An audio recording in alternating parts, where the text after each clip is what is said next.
Hey, welcome back to A-Aron Reacts, and we're back for Ren's chapters, starting with chapter 1. I'm about to embark on this journey, and so this is going to educate me more about Ren and his story, is what I've been told. So I'm definitely looking forward to it. Let's dive right in, starting with chapter 1. Here we go.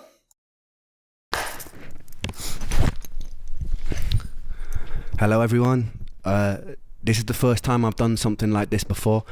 I wanted to write it down because there's a lot, and So they didn't cut right at the beginning, and you know that little audio clap. That's what you sync audio and video, right? You sync that. That's what that movie clap is, and so forth. So that's what we have there. Hello everyone, this is the first time I've done something like this before.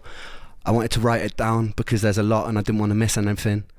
And some parts of this might be a little bit uncomfortable to listen to, but I wanted to stay as true as possible to the story, not miss anything, for the sake of people who might be going through something similar, or for the sake of... That means this is going to be a tough one. Buckle up. Oh boy. For the sake of people who might be going through something similar, or for the sake of people who don't, but want to help understand a little bit more. Yeah. I promise that everything in this story is 100% true. Nothing is exaggerated for dramatic effect. Some names I don't mention and some details I don't go too far into or downplay them for the sake of the people around me. Timelines might occasionally be a little bit off, but that's just because I've had to write everything from memory from a time that was quite hazy.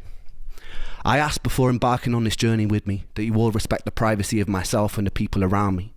You might be compelled to reach out to some of the people that I mention, cast judgment, praise them, criticize them, and I ask you kindly not to. It's my choice to be in the public eye, and it's mine alone. Wow. Respect. Seriously, respect. Right? He's saying, look, I might message some people, but that doesn't mean you should go out there and, talk to them or follow up with them or whatever. That's my choice to put them there, but respect the fact that I'm doing that because I'm sharing with you. And while I'm paused, because I probably, very likely will forget this, I just want to mention this seems to be the same apartment that someone mentioned is in Calgary, Canada, when he was getting treatment, where we heard the Fred Again mashup that I just reacted to, which is just a beautiful apartment. I love that sign. We see the bass in the background and so forth. Very minimalistic apartment, which is really nice. It allows for creativity, I'm sure. So let's get to it. And I ask you kindly not to.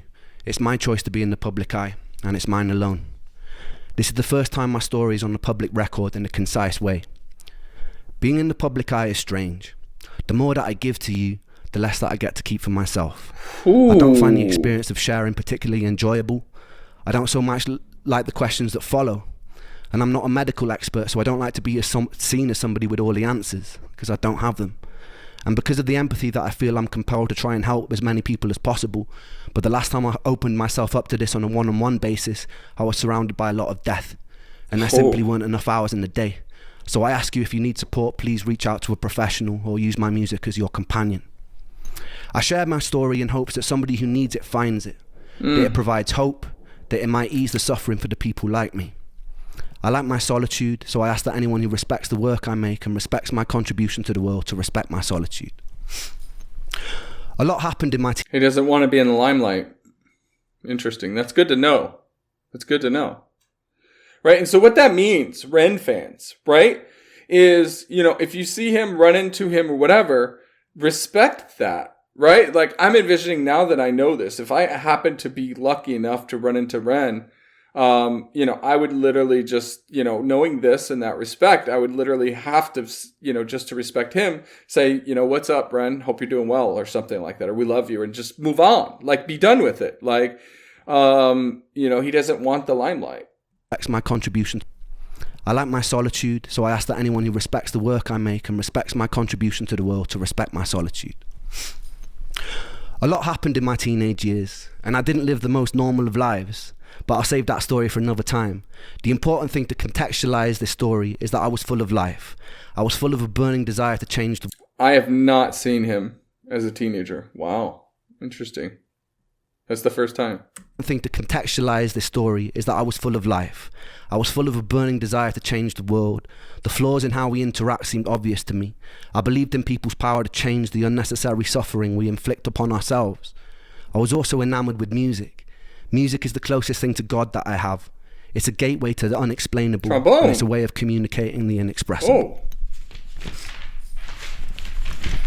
There's just one moment that I want to share with you from the years before I got sick.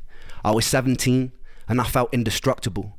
I'm not sure why, but my whole life I had this feeling inside myself that I was meant to do something important, not for myself, not for praise, not for personal gain, but something that would change the world for the better. It's hard to describe it without coming across like an egomaniac or having some sort of God complex, but I felt like I had some sort of divine purpose.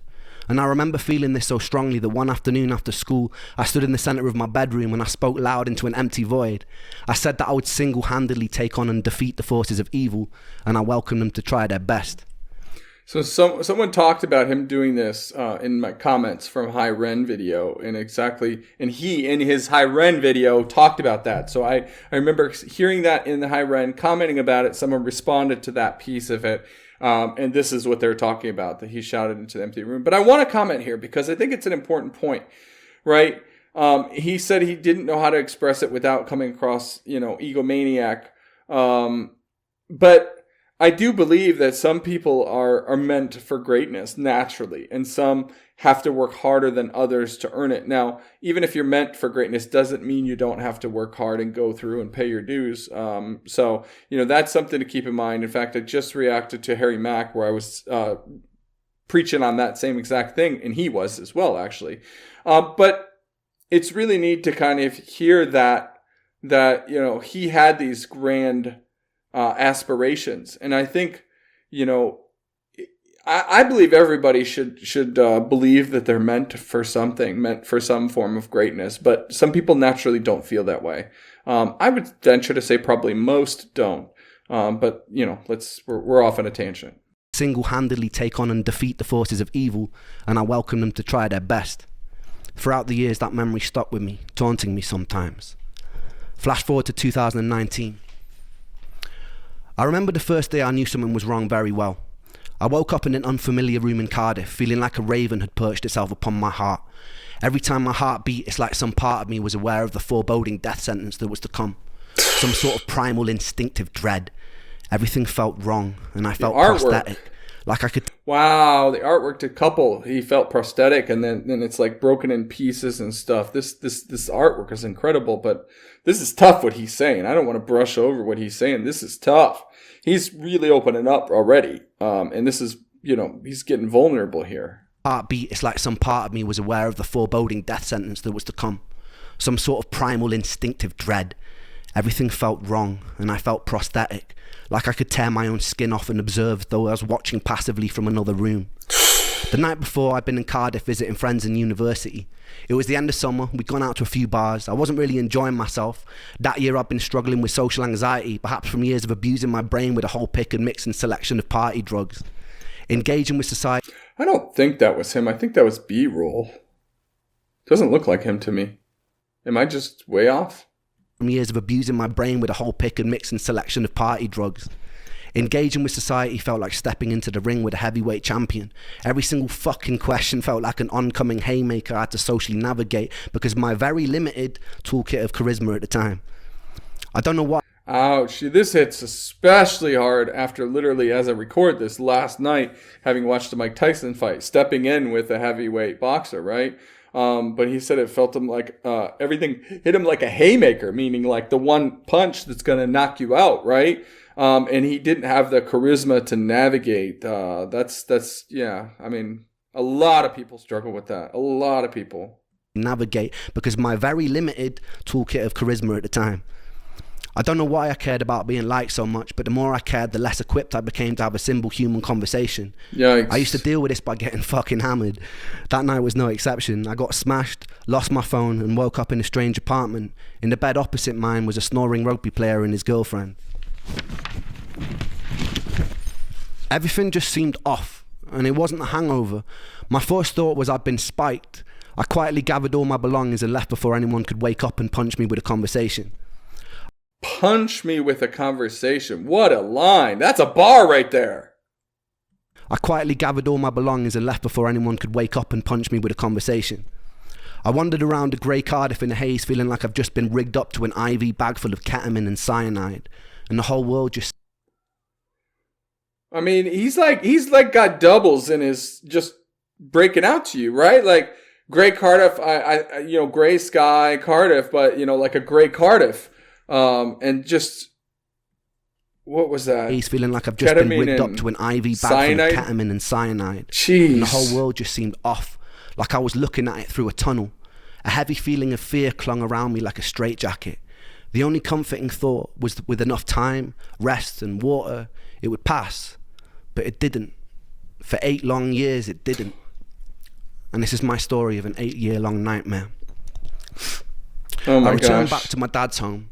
He was living with his partner at the time. It wasn't my home, so I already felt uncomfortable and out of place. These unusual symptoms persisted. I figured I'd caught some sort of virus and I'd get better with time. But by the end of the week, things were a lot worse.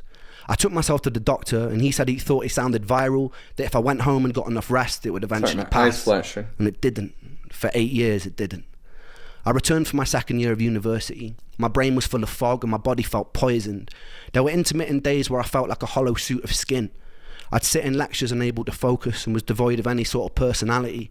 I'd be able to have basic conversations, yeses and nos, but I was stripped of the ability to think spontaneously. It's like my body was taking up so much processing power being sick that I could not have original or spontaneous thought. The most peculiar thing about this was there was a me that was aware that this was all happening and was observing it from outside of myself, locked out, screaming silently, banging on the walls of my mind to be let in, and never successfully. And nonetheless, there I was, like a ghost haunting myself. My usual routine was getting home, running a shower and curling up into a ball to cry underneath the running water, not understanding what was going on. I brought myself to the doctors numerous times during this period, requesting every blood test they'd let me have, often being dismissed and told things like stress from university can cause strange symptoms. But how come no one I knew in university could relate to this? Eventually I was put on a 6-month-long waiting list to see a mental health specialist who did a short 1-page questionnaire and wrongly diagnosed me as hypercycling bipolar and put me on a course of citalopram. After a few weeks it stole my ability to sleep. I was told to stick it out and it would level out and eventually I'd feel more like myself. I stuck it out and I got worse, and I pulled myself off it after 2 weeks in a row of sleepless nights and insomnia. My gosh. There's something pretty peculiar about being told you're in some sort of spectrum of madness. Even if you suspect that you're mad, your diagnosis finds a way to claw itself into your identity even if it doesn't belong to you. Ever since I was a child, I'd always be asking what and why and how things worked. I couldn't really accept things as they were without knowing how. I carried into my adult years, and so as the bipolar hammer crashed and sentenced itself into my reality, I began searching online for behaviours associated with it, people's first-hand experiences, what it felt like to be manic. In these earlier days of my illness, the symptoms would fluctuate in severity day by day. Some days I'd be in a thick, tired fog, and other days they'd be more merciful. I began to associate the days of not suffering as mania and would act more erratically on the days that my symptoms were less bothersome. I did things like climbing out of windows of a 6-story student accommodation or get so drunk I'd wake up outside of the university campus lawn. But it wasn't mania. I just wasn't hurting. Oh gosh. That's tough. My gosh, he's having such difficulty, such pain, such challenge, such stress, such turmoil, that when he's not feeling it, it's uncomfortable and he has to make up for it. But it wasn't mania. I just wasn't hurting. I spent 1 day a week with my therapist, who was teaching me cognitive behavioural therapy. The issue was, mentally reframing unexplainable symptoms caused a lot of cognitive dissonance for me.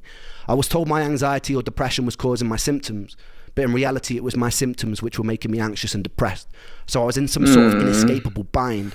I devotedly work on my mental health, following every new tool for coping to the letter, only to have my symptoms get worse, which made me frustrated, raise the intensity of my treatment, only to get even more frustrated as my body seemed to deteriorate. Okay, so I talked about this on Sick Boy, how, he just is a student and willing to do what they tell him, right? Like he in that moment in Sick Boy was, just he's not trusting it, not knowing, but willing to just follow it because that's the only thing he knows. That's what he does. And here he's saying again how he just did it. He just, whatever they told him he did because he wanted out. He wanted a way forward, but it only made things worse. After my treatment, only to get even more frustrated as my body seemed to deteriorate. After 6 months, I told my mum I'd happily saw off my own leg with a blunt knife if it meant my symptoms would vanish, and I meant it.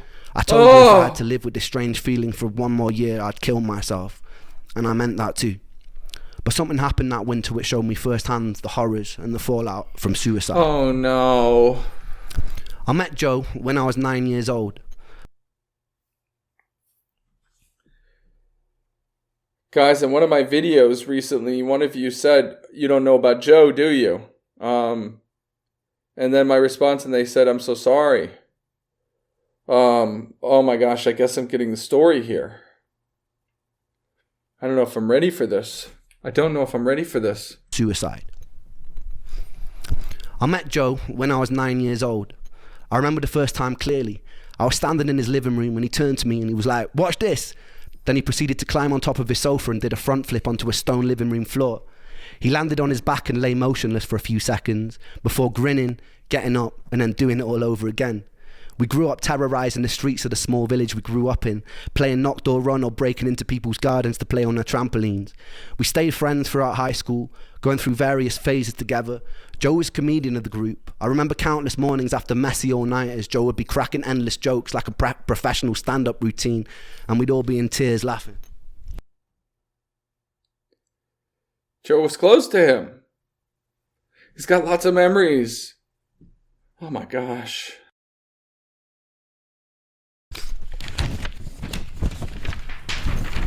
When I started writing my first songs, Joe and Sega were the first people who always knew every word, and they would sing along at the top of their lungs. They gave me a lot of self-belief, and they helped me build the foundation of what I do today, and I owe them a lot for that. That Christmas, I came back home to Wales from university. On Christmas Eve, me and Joe were sat in a pub, and he turned to me, and he told me that he'd fantasized about walking into the sea until he was totally submerged. He had a pretty morbid sense of humour, so I didn't really take him as seriously as I should have. 2 days later, it's 3 a.m. and I get a phone call. It's my friend Ella. She tells me that Joe is on the bridge by my house. He was drunk, he'd called her up, and he told her he was going to jump. I was still half asleep. I fumbled, pulling on whatever clothes I could that were near, and I walked out of the front door, and the winter air stung my face and it woke me up. Adrenaline kicked in, and I started sprinting towards the bridge.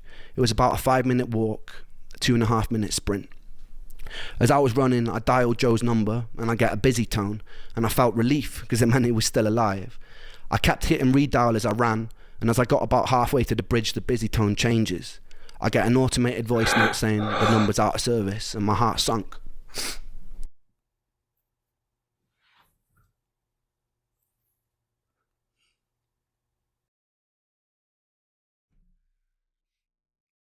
I get an automated voice note saying the number's out of service, and my heart sunk. I got to the suspension bridge that connects Anglesey to the mainland, and it usually looks very beautiful. I sprint up and down the bridge yelling Joe's name, and there's silence, and it's deafening. Oh no. And I peer over the bridge into the blackness, and the bridge sits about 100 feet above the water. Hitting cold water at that height is like smashing into concrete, and the waters are notoriously dangerous because of the cross current. I hear nothing, no sounds, nothing. I run up and down the bridge about 2 times before I spot a figure at the end of it, and my heart jumps into my throat, and I run towards the figure, and it's my friend Ricky who's had the same call, and we both run around up and down the bridge and around the surrounding area looking for Joe. More of his friends eventually arrive, and there's nothing. I was about a minute too late. We spent the next week walking up and down beaches with flashlights. I can only imagine how much he beat himself up about that. I was a minute too late. Too late. We spent the next week walking up and down beaches with flashlights. And when it's that dark, every other large rock starts to look like a washed up body. We plastered all the neighbouring towns in missing posters, contacting whoever we could, someone who might know something. We checked bank records to see if any money had been withdrawn since he went missing.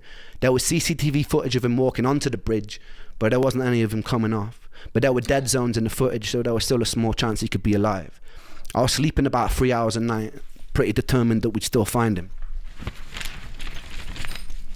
For about 10 days we had nothing, and then suddenly a call comes through while we're all at my friend Miles's house having food. It's the police. A body had been found in the water by the bridge. We piled into my friend's car. I remember being in the back seat in floods of tears, repetitively punching the back of the passenger seat as we drove to the scene. As we pull up, I saw a lifeless body being zipped up into a green bag near a parked ambulance. Its skin was bloated by the seawater, and it wasn't Joe. Someone else decided to jump that day. Joe was never found. What? It's difficult to truly let go when you can't say goodbye. For months following, I held on to this fantasy that we'd get a call that he'd run away to some European town, and he was happy and he was healthy. But that call never came. Closure's so important.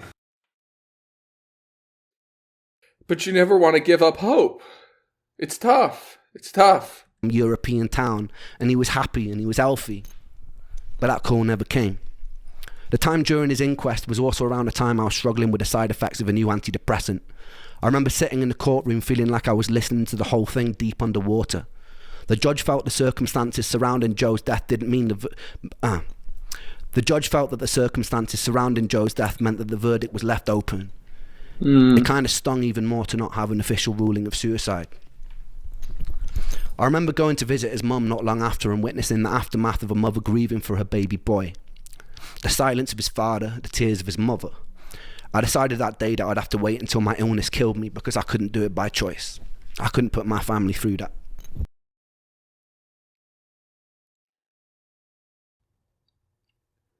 I will never ever forget my mom wailing at my brother's death. Wailing. Not my boy. Oh. There's nothing like a motherly love. There's nothing. I remember going to visit his mum not long after and witnessing the aftermath of a mother grieving for her baby boy. The silence of his father, the tears of his mother. I decided that day that I'd have to wait until my illness killed me because I couldn't do it by choice.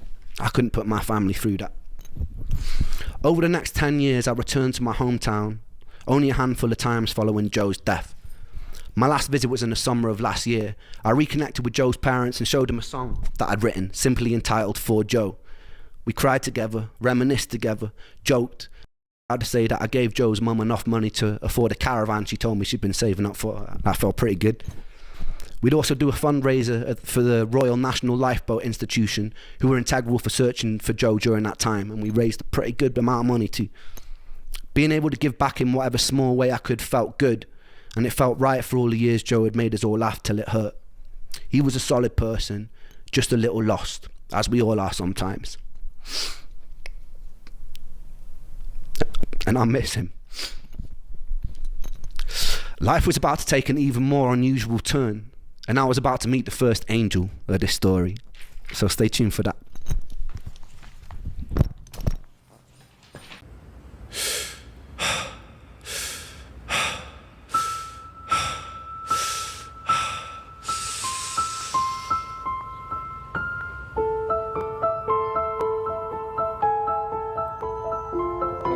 Okay.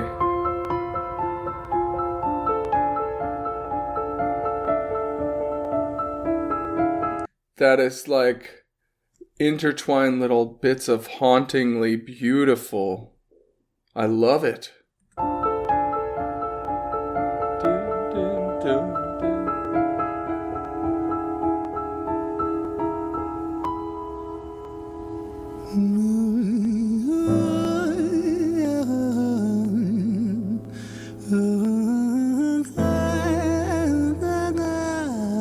Oh.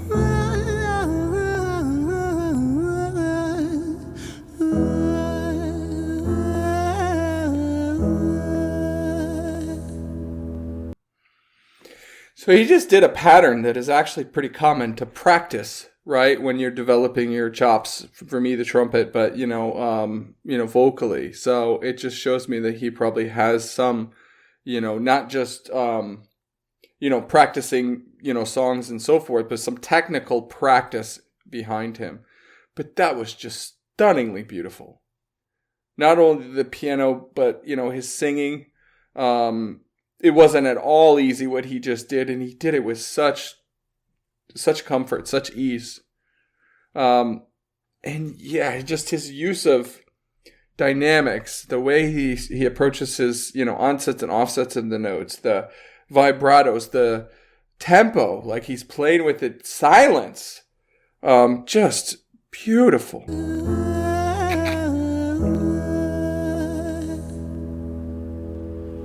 It's hard to take off from the ground when your wings are cut. Your stomach burns when you're drinking from an empty cup. You know the entire ocean came from my tear ducts. I see the world through Fibonacci sequences and double Dutch. I guess there's some that's born lucky, there's some that's not. I tried to cut away my bitterness, hatchet job. I locked my youth inside the trunk, inside the pickup truck, then dumped that whole thing over that same bridge the night you jumped. I think. So I almost forgot. He took me away with the beginning in the intro that this was about Joe. And he's telling the story, but he tells his life through Fibonacci sequence. So it's like it's a pattern, is what he's saying. It's a sequence of patterns that is, being introduced and continuing to expand. Wow. The pickup truck, then dumped that whole thing over that same bridge the night you jumped. I think about that sometimes, vividly. What it felt like to look down and see tranquility. One sudden movement in a world of possibility. Only one movement to expose our fragility. I fucking miss you, and I miss myself. I miss thinking we were indestructible as hell. I miss chilling by the pier cave and kicking back with Callum, Hugo, Justin, Sega, Stevie and the fucking lads. I miss missing that. I numb myself to close the gap. I never even call them up. Distance is my plaster cast, to tell the truth. The day you jumped, my childhood jumped too. But I still can't find the angle. All I find is missing you, man, I miss you. Wow, I miss missing you. That line was powerful, but now I'm seeing where, was it Money Game Part 3 when we talked about his piano playing, because he wrote the piano part, many of you said. I see some of that melodical sequencing in this, in the way that he's building it, and he's intertwining his voice with it and building that tension in very much the same way. Call them up. Distance is my plaster cast, to tell the truth. The day you jumped, my childhood jumped too. But I still can't find the angle. All I find is miss all the truth. The day you jumped, my childhood jumped too. Oh my goodness. On myself to close the gap, I never even call them up. Distance is my plaster cast, to tell the truth. The day you jumped, my childhood jumped too. But I still can't find the angle. All I find is missing you, man, I miss you. Oh. With all my rhymes, I picture running 5 minutes quicker, I'm right on time. I picture pulling you back over the edge and then we're crying, and holding you, my brother, and telling you that it's fine, not the way that it worked. I was late like a jerk, there's not a day where I knew it. I was late like a jerk. He beat himself up by being a minute late. What if I'd run faster? What if I didn't call him on the way? What if I had talked to him the day before? What if I had listened to, his, he talked about something about going into the sea or something. I hope he realizes today that it's not his fault.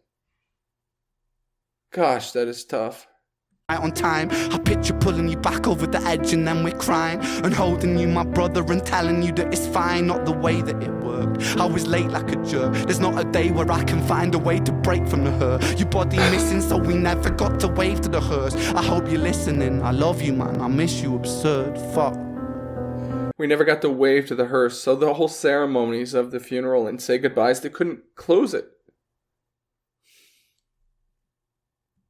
I hope you're listening, I love you, man, I miss you, absurd, fuck.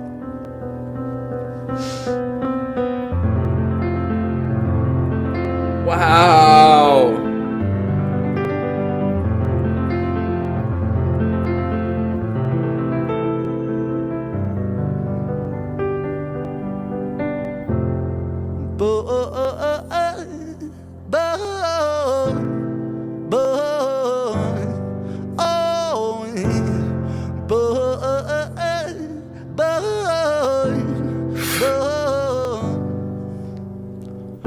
another domino it falls. Across the way another's born. How you're supposed to raise a child and give it courage from a storm. In a world that is confusing, contradictions pave our flaws. Some will say we're only human, others judge us for our flaws. Some get born in sheets of satin, some get by in tattered clothes. Some will die before they live, that's just how the story goes. But for those of us still with us, who reside inside our hearts, tell them proudly how you feel. And for those of us who aren't, freckled angels stand strong, freckled angels live on, freckled angels climb higher, freckled angels still inspire, freckled angels won't forget you, teach me to live my life better. 13 years and still I miss you, now my wings are missing feather. What a transition, number one.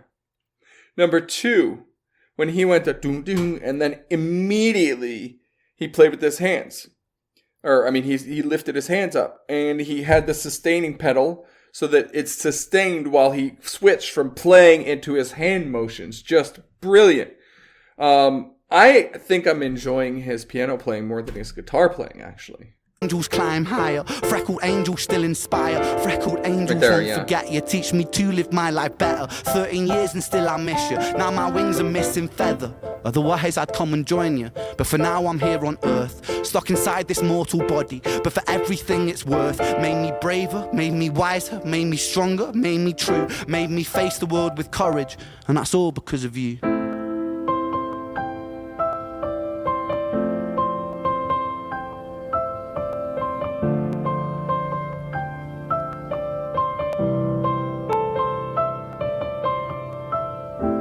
Freckled angels laugh the hardest, and their hearts, they are the largest. With their wings, they fly the farthest. So I know you're gonna be okay. Freckled angels live the longest, and their minds, they are the strongest. Oh, their friends, they are the fondest. So I know you're gonna be okay.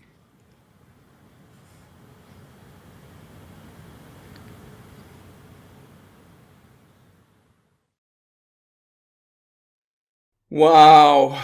So there's a lot of thoughts going through my brain about what he means by freckled angels, but I know he has a video or a song about freckled angels, so I'm going to choose not to really dive into that, and I hope that if there's meaning in the other one, that you also don't fill in those gaps for me. Like, don't let me get a little bit of a spoiler, if you will, right? But gosh, that was just another masterpiece. And when he started, I thought it was just story. I didn't know he was going to go perform.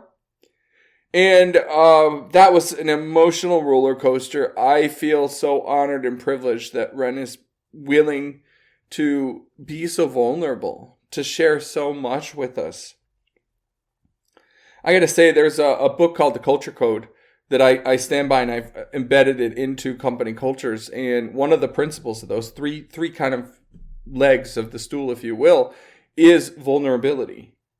And, this guy just has it more than anybody I feel like I may have ever seen. Like, he's putting it all out there for all of our benefit. And I think there's something to be learned from that. And I just am so appreciative and grateful. It's a little bit of redundancy, but whatever. I thank all of you. Ren, you're amazing. I think I'll end this one.